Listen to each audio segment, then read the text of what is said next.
realistis dengan keadaan yang sebenarnya, bahwa kita telah jatuh di dalam dosa, dan setiap kita punya benih yang sama, hedon itu. Nggak bisa kita bilang, orang ini hedon, orang ini hedon, orang ini hedon. Coba, seperti orang yang saya katakan di awal tadi, dalam gereja ada orang yang dewasa. Koreksi diri kita. Koreksi diri kita masing-masing. Apakah saat ini kita mencari kesenangan untuk memuaskan diri kita sebagai tujuan hidup kita?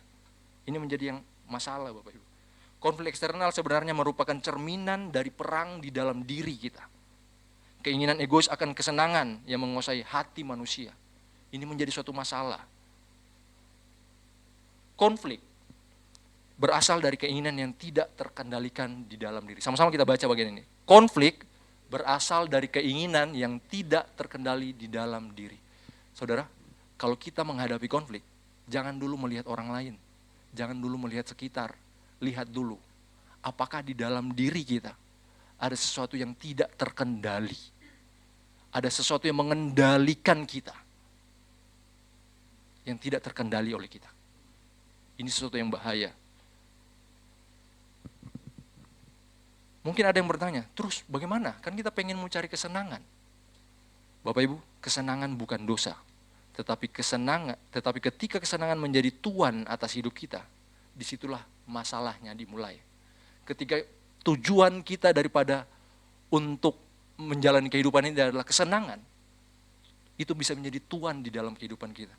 Tiba-tiba di dalam perjalanan, bisnis nggak bisa sesuai dengan harapan, usaha tidak sesuai dengan harapan, kerjaan tidak sesuai harapan, apa yang kita lakukan tidak sesuai dengan harapan, keluarga tidak sesuai dengan harapan. Tentu tidak ada yang masalah dengan hal-hal itu. Yang menjadi masalah ketika hal-hal itu menjadi tujuan kita, tuan atas hidup kita. Waspada dengan hal ini, Bapak Ibu. Masalah bukan pada kesenangan itu sendiri, tetapi pada keinginan yang berlebihan dan tidak terkendali untuk mengejarnya. Kesenangan tidaklah salah, tetapi masalah ketika dikejar terlalu berlebihan, menguasai hidup seseorang. Kita dapat melihat contoh ajaran Yesus dan rasul-rasul, khususnya Paulus. Dia mengatakan seperti ini di dalam Lukas. Kesenangan hidup dapat menghimpit pertumbuhan rohani. Di dalam Titus 3 ayat 3 dikatakan, manusia bisa menjadi hamba dari hawa nafsu dan kesenangan. Dan kita melihat apa yang dikatakan Yakobus. Yakobus menyoroti bahwa masalah utama adalah pemuasan diri yang tidak terkendali. Ini yang harus kita waspadai, Bapak Ibu. Keinginan akan kesenangan kita menjadi berbahaya ketika berubah menjadi nafsu yang mengendalikan kita dan menjauhkan seorang dari kehidupan rohani yang sehat. Keinginan akan kesenangan yang egois menciptakan perang di dalam diri kita, yang kemudian meluas menjadi konflik di dalam relasi kita antara orang tua dan anak, antara suami dan istri, bahkan bisa menjadi masalah atau konflik di dalam gereja itu sendiri. Ini terjadi sejak zaman Yakobus hidup 2000 tahun yang lalu. Tidaklah mudah. Hawa nafsu yang berperang menggambarkan konflik internal dan dalam diri manusia. Di sini terjadi pertarungan antara natur lama dan natur baru. Natur lama itu egois, mengejar kesenangan pribadi. Di dalam natur baru kita punya kehendak yang terus diperbarui. Jika keinginan egois kita menang, muncul sikap berpusat pada diri sendiri. Orang lain menjadi kurang penting. Nah, ini perlu kita cross check. Nggak usah dilihat orang lain dulu, lihat diri kita dulu. Ketika kesenangan menjadi pusat, orang lain kurang penting di dalam kehidupan kita. Konflik dalam relasi sebenarnya berakar dari perang dalam hati. Ketika keinginan egois menguasai, maka konflik dengan orang lain tidak dapat dihindari dan merusak kehidupan kita. Bapak Ibu yang terkasih dalam nama Tuhan Yesus Kristus, budaya mengejar kesenangan bisa sama-sama berbahaya, sama berbahayanya dengan penindasan. Karena keduanya sama-sama mengendalikan manusia, dan di sini Yakobus menegur kecenderungan ini. Pemikiran Yakobus relevan dengan budaya modern yang terobsesi pada kesenangan. Jadi apa yang terjadi di masa Yakobus dengan apa yang saat ini kita alami, ini sesuatu yang sama, di mana manusia itu terobsesi pada kesenangan. Ada dua tokoh memberi gambaran berbeda tentang bagaimana manusia dikendalikan. Seorang bernama George Orwell dalam bukunya menyebutkan manusia itu dikendalikan lewat penindasan dan penderitaan. Kita bisa lihat ya, orang-orang yang ditindas di zaman dulu, orang-orang yang menderita di zaman dulu, mereka sebenarnya dikendalikan oleh karena penderitaan itu sendiri. Tetapi juga ada satu bagian yang disebutkan oleh Huxley, dalam bukunya menyebutkan manusia dikendalikan lewat kesenangan, hiburan, dan kenyamanan. Bapak Ibu, ternyata kesenangan bisa menjadi Tuhan. Karena kenapa? Kesenangan bisa mengendalikan hidup kita. Masih kita cross check di dalam diri kita ketika kita menjalani kehidupan. Apakah kesenangan itu yang menjadi sumber tujuan daripada hidup kita, yang menjadi fokus dalam hidup kita. Bukan hanya penindasan dan penderitaan yang dapat mengendalikan hidup, tetapi juga kesenangan, hiburan, dan kenyamanan.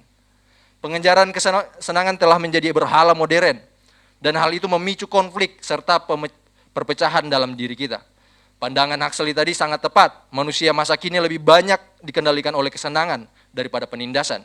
Kesenangan menjadi tujuan utama palsu yang dikejar masyarakat. Tragisnya, bahkan gereja pun ikut-ikutan. Gereja mulai mengajarkan teologi kemakmuran, bagaimana harus sukses, bagaimana menjalani kehidupan ini yang berhasil. Gereja pun mengalami hal yang sama. Gereja menjadikan iman sebagai alat untuk hidup nyaman dan menyenangkan. Oh, saya harus datang ke gereja supaya hidup saya nyaman. Oh, saya harus datang memberikan persembahan supaya hidup saya diberkati.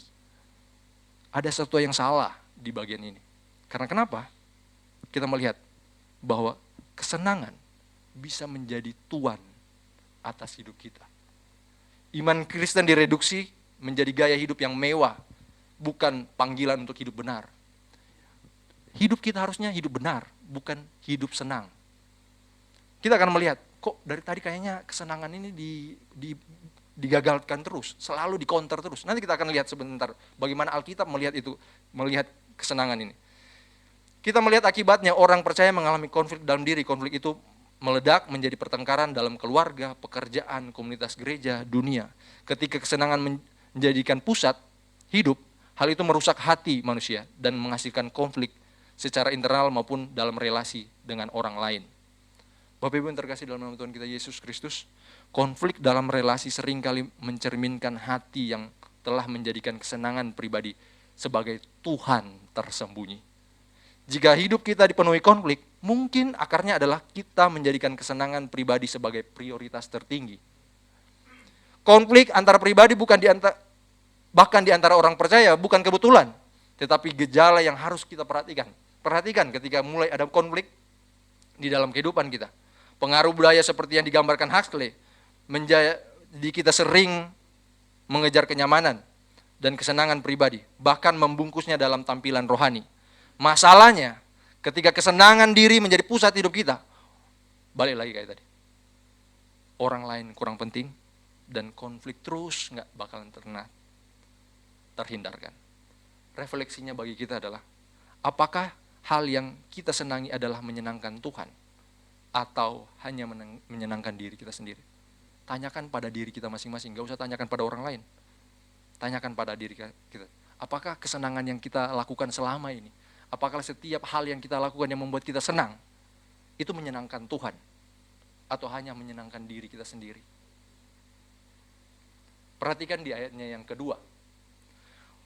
Kita perlu waspada terhadap progresivitas dosa. Keinginan yang tidak terpenuhi dapat berkembang menjadi dosa yang sangat serius, bahkan sampai pada pembunuhan. Yakobus mengatakan demikian, sebagai bentuk ekstrim daripada lahir dari hawa nafsu. Yakobus menunjukkan progresi dosa, mengingini, iri hati, frustasi, pertengkaran, bahkan terjadi kekerasan, kalau bahasanya Yakobus sampai ada dikatakan situ membunuh. Pernyataan kamu membunuh sangat mengejutkan karena ditujukan pada jemaat. Mengerikan. Tiba-tiba saya atau orang lain terus bilang, kamu membunuh. Wah, ini sesuatu yang mengagetkan tentunya. Dan ini sangat serius. Tidak harus dianggap, pernyataan ini tidak harus dianggap kiasan. Tetapi pernyataan ini bisa menunjukkan realitas yang serius dari hati yang rusak. Contoh Alkitabiahnya ada kisah Daud. Ingat kisah Daud? Daud membunuh Uria orang Het karena keinginannya sendiri. Ini sesuatu yang terjadi, bukan hanya di saat ini, tetapi sejak awal. Intinya, keinginan yang tidak terkendali bisa mendorong manusia pada tindakan yang sangat destruktif, tindakan yang menghancurkan. Ketika saudara mengejar kesenangan yang egois, dapat menurunkan saudara ke tingkat yang sangat rendah, bahkan menjadi pembunuh di dalam hati dan merusak kehidupan saudara. Ketika saudara mengejar kesenangan yang egois, perhatikan, hal ini dapat menurunkan saudara ke tingkat yang lebih rendah, bahkan menjadi pembunuh di dalam hati, merusak kehidupan saudara dalam iman. Ada kemungkinan konflik ekstrim yang terjadi di dalam jemaat yang dihadapi oleh Yakobus ini. Namun yang lebih dalam, membunuh juga berarti sikap yang penuh kebencian. Artinya, seorang bisa tampak ramah di luar, tetapi di dalamnya menyimpan permusuhan dan kebencian. Kita bisa melihat orang-orang yang dia senyumnya baik, dia sangat luar biasa menyambut, tapi kemungkinan di dalam hatinya ada kebencian, ada permusuhan, ada sesuatu yang tidak baik di dalamnya. Semua ini berakar daripada kesenangan diri terlebih dahulu. Akarnya adalah tadi, hedon, nafsu tadi. Merusak kesatuan tubuh Kristus. Keinginan saudara yang kuat, tetapi tidak terpenuhi menghasilkan frustasi, yang kemudian meledak menjadi konflik dan dosa. Polanya jelas, keinginan tidak terpenuhi, frustasi. Frustasi ini kemudian berkembang menjadi iri hati, pertengkaran dan perkelahian, bahkan bisa menjadi kebencian yang ekstrim. Kata-kata yang dipakai menekankan intensitas keinginan, bukan sekedar ingin, tetapi bernafsu atau sangat menginginkan. Jadi masalah utamanya bukan hanya keinginan, tetapi keinginan yang memaksa harus terpenuhi. Perhatikan, masalah utamanya bukan hanya keinginan, tetapi keinginan yang memaksa harus terpenuhi. Waspada kalau ada keinginan yang terlalu kita paksakan. Oh, saya harus melakukan ini, saya harus begini. Saya rasa, yang paling bahaya adalah, saya rasa Tuhan pimpin saya. Saya rasa Tuhan antar saya. Saya rasa Tuhan berbicara ini pada saya. Yang sebenarnya di balik itu ada keinginan yang hanya ingin dipenuhi. Ini sesuatu yang bahaya. Orang yang mengejar kesenangan dengan maksud mendapatkan kepuasan tidak pernah benar-benar puas. Hal itu hanya akan meninggalkan kekosongan di dalam hidup. Hidup yang menjadikan kesenangan sebagai tujuan akan terus mengejar, tetapi tidak pernah puas. Manusia yang sering tertipu oleh kenikmatan semu. Bahkan ketika kesenangan itu diperoleh, kepuasan sejati tidak pernah datang. Tidak ada yang benar-benar puas dalam hidup yang berpusat pada diri sendiri. Kita nggak pernah bakalan puas. Kita nggak bakalan pernah puas kalau tujuan daripada kepuasan kita adalah diri kita sendiri. Bapak Ibu tentu pernah melihat orang-orang yang sudah mempunyai segalanya tapi merasa kosong. Ini mungkin yang bisa kita lihat saat ini. Dan ini mungkin yang dimaksud oleh Yakobus. Pengejaran kesenangan tidak pernah benar-benar memuaskan kita. Itu hanya akan menipu kita dan meninggalkan kekosongan dalam diri kita. Perhatikan di ayatnya yang kedua dan ayat yang ketiga. Ada dua dampak pengejaran kesenangan merusak kehidupan doa. Pertama, mengikuti hawa nafsu merusak kehidupan doa, baik dengan membuat orang lain tidak berdoa maupun berdoa dengan motivasi yang salah. Orang yang mengikuti nafsu, kehidupan doanya rusak. Kenapa rusak? Karena pertama, dia nggak mau berdoa lagi. Yang kedua, dia berdoa, tetapi motivasinya salah. Alkitab menunjukkan dua dampak utama ini. Orang yang mengikuti hawa nafsu biasanya tidak berdoa. Karena kenapa? Karena ia sadar keinginannya tidak selaras dengan kehendak Tuhan. Ngapain saya berdoa? Keinginan saya nggak selaras kok dengan kehendak Tuhan. Akhirnya nggak berdoa. Bapak Ibu nggak usah diingat orang lain. Coba koreksi diri kita. Lihat ke dalam diri kita. Kenapa sih saya nggak berdoa selama ini? Kenapa saya stop berdoa? Mungkin karena kita sudah tahu bahwa keinginan kita nggak bakalan dipenuhi oleh Tuhan. Yang kedua adalah orang mengikuti hawa nafsu biasanya salah berdoa. Wah, ini hal yang fatal, Bapak. Doanya hanya untuk memuaskan dirinya sendiri. Ini sesuatu yang fatal. Kadang-kadang orang Kristen juga ada yang suka berdoa. Bahkan doanya kuat sekali, kencang doanya. Tetapi sayang sekali ketika kita cross check, evaluasi isi doa kita. Apakah isi doa-doa kita yang tidak dijawab sampai saat ini? Mungkin saja hanya untuk memuaskan nafsu kita. Orang yang terobsesi pada kesenangan menyadari bahwa keinginannya tidak rohani, akhirnya kehilangan dorongan untuk berdoa. Akibatnya hubungan dengan Tuhan pun menjadi lemah dan kosong. Prioritas hidupnya tidak sesuai dengan kehendak Tuhan. Waspada dengan hal ini, Bapak Ibu. Ketika hati dikuasai oleh keinginan dan hawa nafsu, doa menjadi lumpuh, entah ditinggalkan atau disalahgunakan untuk kepentingan diri sendiri. Mungkin seringkali kita berdoa tetapi motivasinya salah, egois atau berpusat pada diri sendiri. Akibatnya doa menjadi tidak efektif. Hubungan dengan Tuhan terasa tertutup. Masalah utamanya, doa dijadikan alat untuk memenuhi kebutuhan pribadi, bukan mencari kehendak Tuhan. Doa harusnya menuntun kita mencari kehendak Tuhan. Permintaan kita harus selaras dengan apa yang Tuhan mau dalam kehidupan kita. Yang menjadi waspada, kalau isi doa kita tadi hanya ingin memenuhi keinginan pribadi kita. Saudara, kok dari tadi ngomongnya sepertinya kesenangan itu gak boleh dicapai. Kayaknya kesenangan itu sesuatu yang, wah, di dalam kekristenan itu anti kesenangan. Nah, kita akan bahas di bagian yang ini. Kesenangan bukan musuh dalam iman Kristen. Yang penting adalah bagaimana dan untuk apa kesenangan itu dinikmati. Kekristenan tidak melarang kesenangan. Justru orang Kristen dipanggil untuk menikmati hidup dan hidup dengan benar dan penuh sukacita. Yakobus tidak menolak kesenangan itu sendiri. Banyak bentuk kesenangan yang baik dan wajar, seperti pergi ke alam, makan, olahraga, berelasi, atau hal-hal lain yang positif. Ini bisa jadi kesenangan yang baik. Hidup jadi Kristen bukan kehidupan yang kaku dan penuh larangan, melainkan kehidupan yang menerima dan menikmati anugerah Tuhan itu sendiri. Kita perlu melihat bahwa kesenangan bukanlah musuh dalam iman Kristen. Yang penting adalah bagaimana dan untuk apa kesenangan itu kita nikmati. Jadi sekarang kalau mau menikmati kesenangan, bertanya pada diri sendiri. Tanyakan pada diri sendiri. Apakah kesenangan itu membuat Tuhan dipermuliakan atau enggak? Atau menyenangkan Tuhan atau enggak? Ini hal yang penting, Bapak Ibu. Kesenangan sejati berasal dari Allah, sehingga manusia harusnya mengejar Allah sebagai sumber sukacita. C.S. Lewis dalam bukunya menyebutkan bahwa kesenangan adalah ciptaan Allah, bukan sesuatu yang jahat. Perhatikan, kesenangan adalah ciptaan Allah, bukan sesuatu yang jahat. Masalah muncul ketika manusia menikmati kesenangan dengan cara, waktu, dan kadar yang salah. Caranya salah, waktunya salah, kadarnya salah, terlalu berlebihan. Kadang-kadang juga ada sesuatu hal yang miss. Ya, orang tua dan anak, kadang-kadang orang tua terlalu ekstrim juga, nggak kasih anak-anak bermain. Padahal anak-anak butuh waktu bermain. Masa hidupnya mereka ya masa bermain. Tetapi karena kesalahan perspektif, muncul suatu masalah. Karena caranya salah. Atau bukan juga, kadang-kadang anak-anak juga kurang salah mengerti maksudnya orang tua. Sehingga ketika dikasih kesempatan, menggunakan kadar waktunya salah, berlebihan. Ini sesuatu yang harus kita waspada. Iblis tidak menciptakan kesenangan. Ia hanya mendistorsi kesenangan yang sudah ada. Iblis nggak pernah ciptakan kesenangan. Kesenangan yang ada didistorsi oleh iblis untuk dipakai demi agenda-agendanya dia.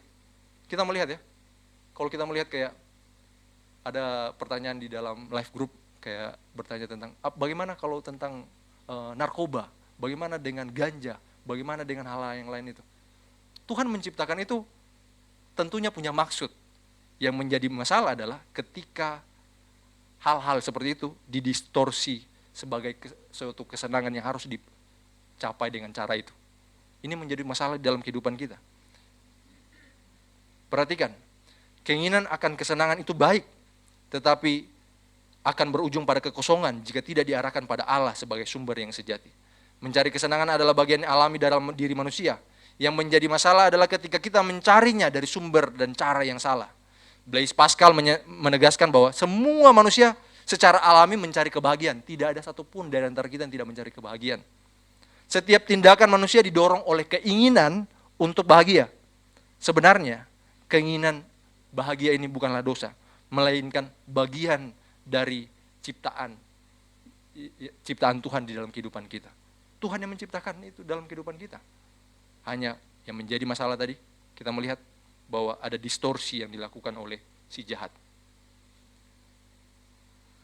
Ketika orang percaya memilih kesenangan dunia sebagai prioritas, ia sedang menempatkan dirinya dalam porsi melawan Allah. Ini yang menjadi bahaya.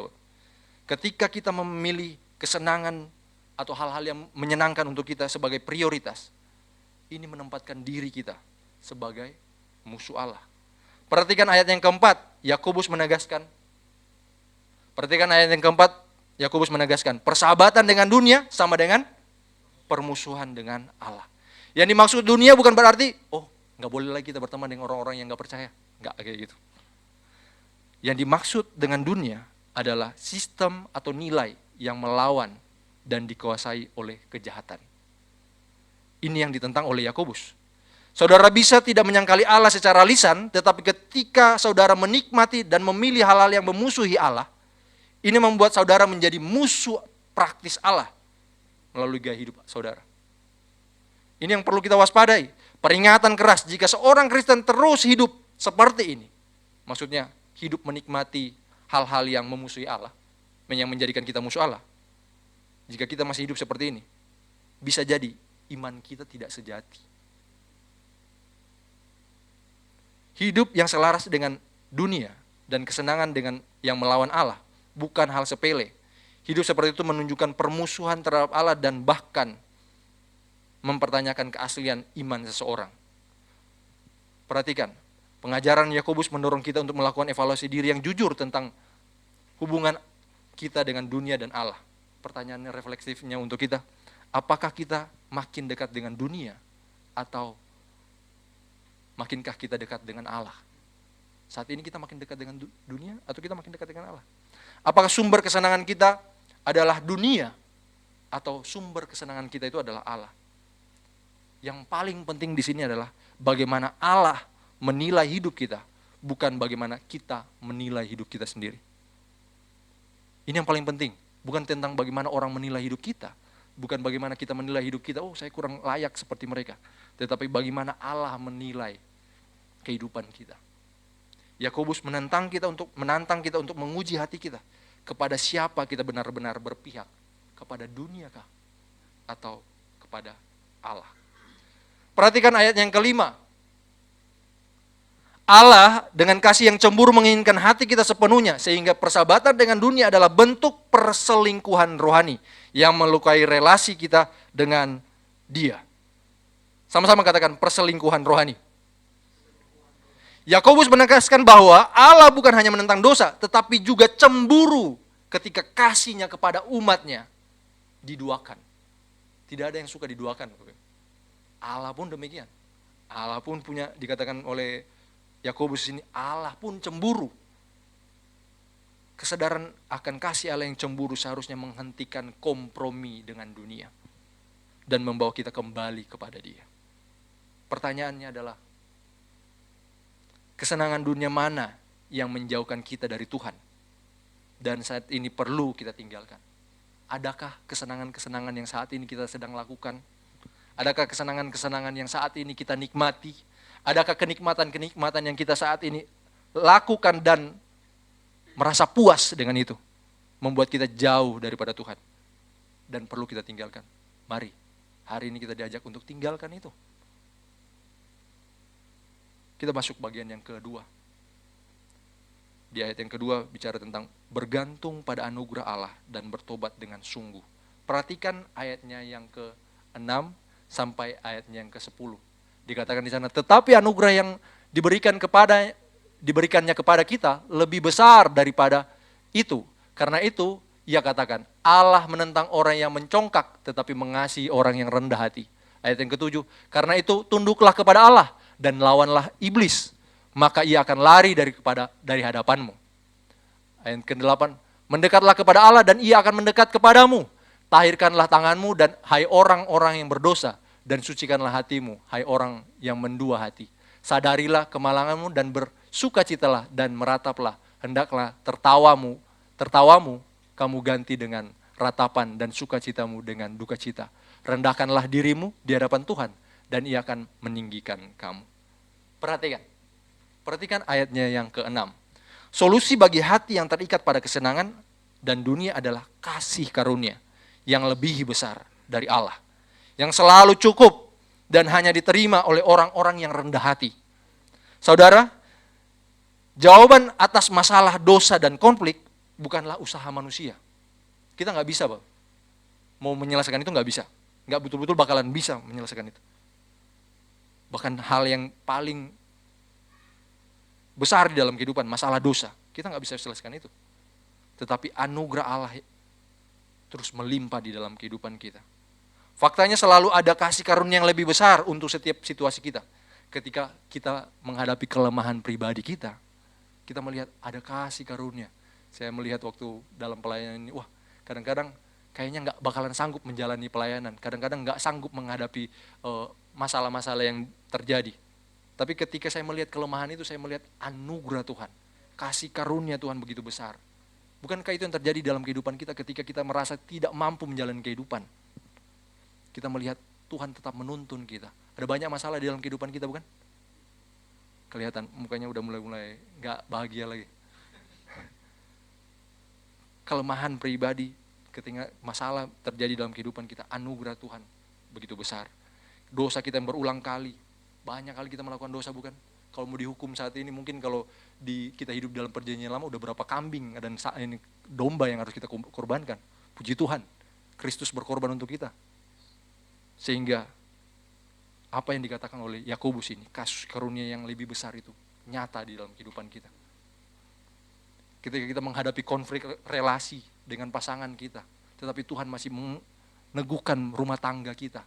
Ketika kita mengalami konflik dengan karyawan, dengan orang-orang di sekitar kita dalam pekerjaan kita, kita lihat kita masih ada sampai saat ini. Bukankah ini yang disebutkan oleh Yakobus, karunia yang lebih besar itu? Ketika penderitaan hidup, bahkan panggilan hidup yang sulit dalam kehidupan kita, membuat kita sulit untuk mengikuti Kristus. Tetapi kita melihat kasih karunia Allah begitu besar di dalam kehidupan kita. Kasih karunia seperti air terjun yang tidak pernah habis, selalu ada lebih banyak lagi. Kasih karunia nyata bagi mereka yang rendah hati, namun kesombongan menutupi pintu kasih karunia. Kasih karunia selalu cukup untuk segala kebutuhan, tetapi hanya mengalir kepada hati yang rendah dan berserah kepada Tuhan. Kenapa seperti demikian? Karena orang yang sombong gak perlu merasa, saya gak perlu kok Tuhan. Saya gak perlu kok, saya bisa kok dengan kekuatan saya sendiri menyelamatkan diri saya. Orang yang sombong menyatakan hal demikian. Tetapi kita melihat apa yang dikatakan Yakobus. Kita perlu memiliki kerendahan hati. Sama-sama bilang kerendahan hati. Karena di dalam kerendahan hati kita melihat bahwa pekerjaan Tuhan terus dinyatakan di dalam kehidupan kita. Orang yang rendah hati akan menyadari bahwa semua yang dia alami saat ini, itu semua karena kasih karunia Tuhan yang besar itu. Perhatikan di ayatnya yang ke-7 dan ayat yang ke-8. Kemenangan atas dosa dan iblis terjadi ketika kita secara aktif menolak iblis dan dengan sengaja mendekat kepada Allah. Ada dua perintah yang saling terkait di sini. Pertama, perintah yang bentuknya negatif, menolak iblis. Sama-sama katakan menolak iblis. Dan yang kedua, mendekat kepada Allah. Menolak iblis digambarkan sebagai peperangan rohani, membutuhkan perlengkapan rohani, kebenaran, hidup benar, damai, iman, keselamatan, dan firman Allah. Dan yang perlu kita lakukan adalah mendekat kepada Allah. Intinya adalah dalam bentuk doa dan relasi yang intim dengan Dia. Hidup Kristen adalah membelakangi iblis dan menghadap Allah. Jangan dibalik. Jangan menghadap iblis, membelakangi Allah. Kita harus menghadap Allah dan membelakangi iblis. Kehidupan rohani yang menang bukan hanya menolak dosa, tetapi terutama mendekat kepada Allah. Dan di sanalah kuasa dan kasih karunia bisa kita rasakan dan bisa kita alami. Perhatikan di ayatnya yang ke-8. Tahirkanlah tanganmu, hai orang-orang berdosa, dan sucikanlah hatimu, hai kamu yang mendua hati. Saudara dipanggil untuk meninggalkan kehidupan yang mendua hati dan hidup dengan kesetiaan yang murni kepada Allah, baik dalam tindakan maupun hati. Yakobus menekankan dua aspek pertobatan. Pertama eksternal, tahirkan tangan, yang artinya perbaiki tingkah laku dan perilaku kita. Dan yang kedua adalah internal, sucikan hati, perbaiki motivasi hati kita. Firman Tuhan menegur keras orang yang mendua hati. Tidak mungkin secara rohani melayani dua Tuhan. Kita nggak bisa. Mau melayani Tuhan, tapi juga kita mau melayani diri kita sendiri. Kita nggak bisa mau melayani Tuhan, tapi kita melayani keinginan daripada iblis itu sendiri. Hidup Kristen sejati menuntut pertobatan total, membersihkan hidup luar dan dalam, serta meninggalkan kesetiaan ganda untuk sepenuhnya mengikuti Allah. Jangan pernah mendua hati, apalagi sama Tuhan. Jangan pernah mendua hati. Perhatikan ayatnya yang ke-9. Saudara dipanggil untuk berduka cita atas dosa dengan kerendahan hati, karena melalui kerendahan itulah Allah meninggikan dan memberikan sukacita sejati. Kalau ditanya semuanya, siapa yang mau ditinggikan Allah? Mungkin semua kita akan angkat tangan. Tetapi kalau kita ditanya, apakah kita mau berduka cita atas dosa-dosa kita? Seringkali kita gagal untuk melakukannya. Ayat 9 ini bukan larangan untuk bersuka cita karena kekristenan tetap hidup dalam penuh sukacita. Namun yang ditekankan Yakobus di sini adalah kesedihan yang benar atas dosa. Kita harus bersedih hati dengan dosa-dosa kita. Jangan malah senang dengan apa yang kita lakukan. Ketika saudara merendahkan diri dan berduka cita atas dosa, Allah sendiri yang akan mengangkat dan menghibur kita. Kasih karunia Allah mengalir ketika saudara merendahkan diri di hadapan Allah. Dan Allah sendiri akan meninggikan saudara. Tindakan konkret yang dapat Anda lakukan adalah mengaku dosa dan menyerahkan hidup sepenuhnya kepada Allah. Saudara akan melihat bahwa Allah mencurahkan kasih karunia yang melimpah itu. Dan akhirnya meninggikan kehidupan saudara. Sebagaimana yang dikatakan oleh Yakobus hari ini. Kita masuk ke poin yang terakhir. Senang kalau udah poin yang terakhir. Kayaknya cepat selesai nih. Ketika kita sudah menerima kasih karunia, maka harusnya hidup kita menunjukkan respon hidup yang berbeda. Ketika kita sudah menang atas konflik, kita sudah tahu, konflik itu dari dalam dirinya kita, dari nafsu kita. Terus kita sudah tahu, meskipun kita menghadapi konflik, ada kasih karunia Tuhan di dalamnya. Hari ini kita juga mau diingatkan tentang respon yang berbeda. Sama-sama katakan, respon yang berbeda. Perhatikan di ayatnya yang ke-11. Di ayat yang ke-11 dikatakan di sana, dan bagian itu menceritakan tentang sikap menghakimi dan menfitnah tentang sesama orang percaya, menunjukkan kesombongan karena menempatkan diri di atas hukum Allah, khususnya hukum kasih. Di sini Yakobus ketika kita menghadapi orang lain, Yakobus mau menegaskan bahwa ketika kita menghadapi orang lain, bukan hanya melanggar hukum, tetapi seolah-olah menjadi hakim atas hukum itu sendiri. Sikap menghakimi bukan tanda seorang rohani, melainkan tanda kesombongan rohani yang serius. Orang yang menghakimi, seperti yang dikatakan di dalam bagian ini, adalah menunjukkan tanda. Itu adalah bentuk daripada kesombongan rohani yang serius. Perhatikan di ayat yang ke-12. Sikap menghakimi orang lain adalah dosa yang sangat serius. Karena menempatkan diri bukan hanya di atas hukum Allah, tetapi karena di atas Allah itu sendiri. Padahal hanya Allah yang berhak menghakimi. Di sini Yakobus menegaskan bahwa Allah adalah pemberi hukum dan hakim. Hanya Dia yang berkuasa menyelamatkan dan membinasakan. Ketika kita menghakimi, kita sedang merebut otoritas Allah. Dan tindakan seolah-olah kita berada di atas posisi Allah. Masalah yang lebih dalam adalah ketika kita yang tidak layak menghakimi, tetapi kita terus menghakimi. Kita tidak layak menghakimi karena pengetahuan kita terbatas. Kita sendiri pun berdosa. Kita nggak layak untuk menghakimi orang lain. Karena pengetahuan kita tentang orang itu terbatas. Kita tidak tahu apa yang sebenarnya membuat dia mengalami hal-hal demikian. Sungguh-sungguh kita tidak tahu. Hanya Allah yang tahu. Sikap menghakimi adalah kesombongan rohani. Bahkan dapat disebut sebagai penghujatan terhadap Allah.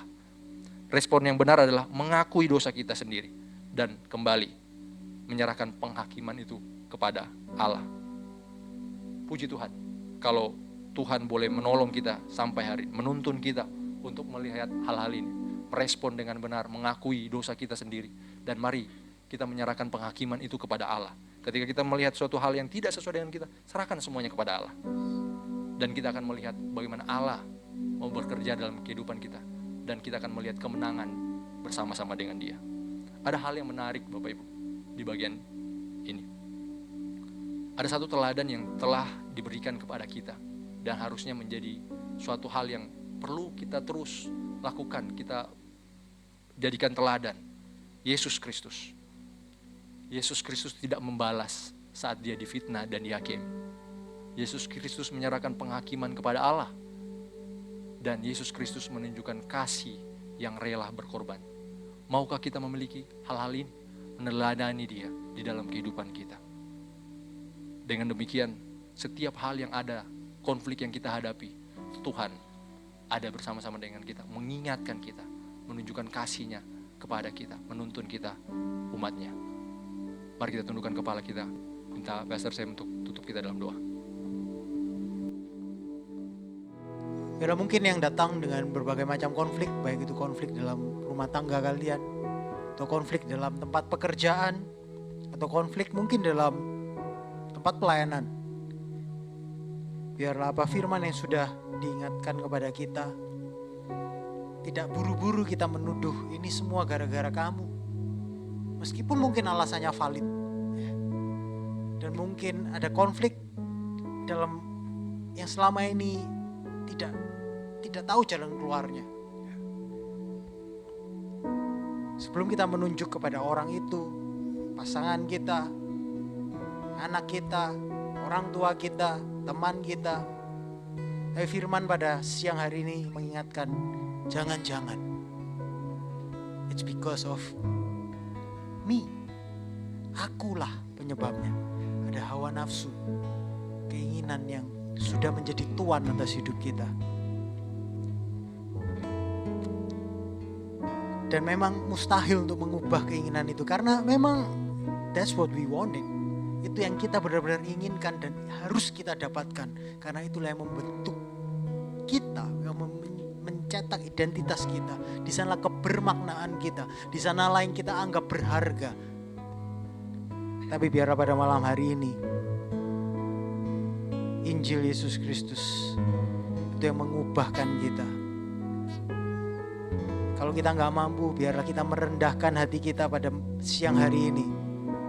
Berteriaklah kepada Tuhan, Tuhan tolong ubah hatiku ini. Tolong Tuhan, tolong.